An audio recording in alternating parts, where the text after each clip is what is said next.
Ka disa vite, ndoshta janë 2 dekada që kam pas një luftë me veten time. Ti hyj shkrimit të këtyre kujtimeve apo jo. Sepse nuk kisha fort sigurinë vetvetes se a do t'ja dal apo jo. Po ajo që më nxiste dhe më luftonte ishte kjo. Ti je vetmi që ke pas fatin ato ditë të jesh me ta dhe të bisedoni pikërisht për ato ndryshime të mëdha. Prandaj e ke një borxh moral që të tregosh se çfarë keni biseduar, si kanë ndodhur ato vendime publike që janë marrë, si janë përgatitur ato, çfarë është debatuar.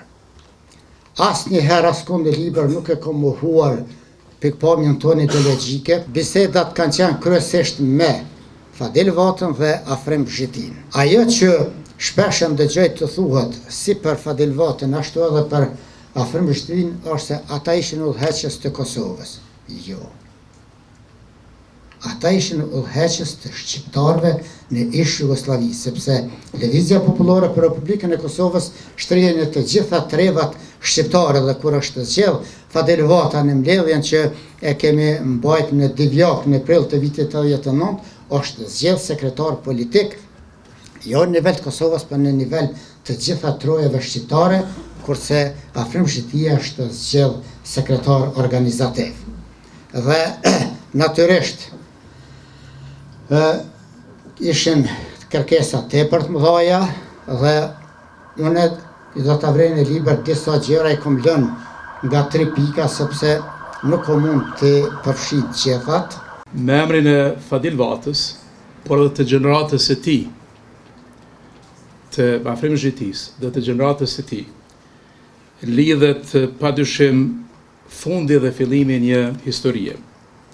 Lidhet fundi i pushtimit i shpërbërjes jugoslave, por edhe fillimi i lirisë dhe i pavarësisë së Kosovës.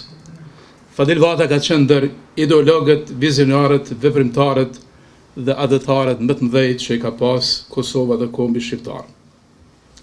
Ideali i tij politik, besimi i tij politik, përgatitja e tij intelektuale, guximi dhe vendosmëria e bën shembull të frymëzimit Fadilin, jo vetëm për gjeneratën e tij, po jam i bindur edhe për gjeneratat që do jetojnë çdo herë në Kosovë dhe kudo që jetojnë shqiptarët. Libër që thyen paragjykimet dhe ideologjinë dogmatike për ideologjinë dogmatike të LPRK-s. Si lindi libri?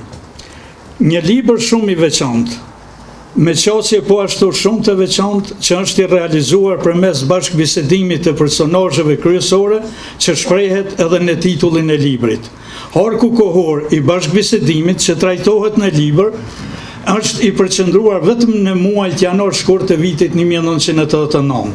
Që në hyrje të librit, autori na bën me dije se bashkëbisedimi ishte pasojë e zhvillimeve politike dinamike të tensionuara dhe dramatike të Kosovës.